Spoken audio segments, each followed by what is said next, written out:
Abashayeli bamatekisi bathi abashayeli bama-Uber abasalindi ukucelwa ngohlelo lwe-internet kodwa sebema baphinde balayishe la kulayisha khona amatekisi.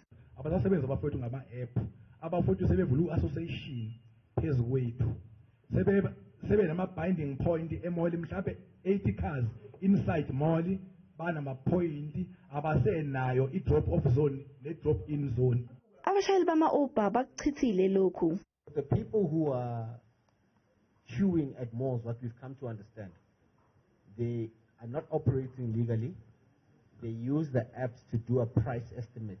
Abashayeli bakhala nangokuthi awukho umthetho olawula ukusebenza kwabo. There is no proper management or proper regulation, I admit, from our side, from government. Our process of applying for a permit, you don't have to have a car. You apply for an operating license, and when we issue a grant letter, then we take that and buy a car with it. Umkhandlu wamatekisi uphawulile ngombango wabamatekisi kanye nabama-Uber.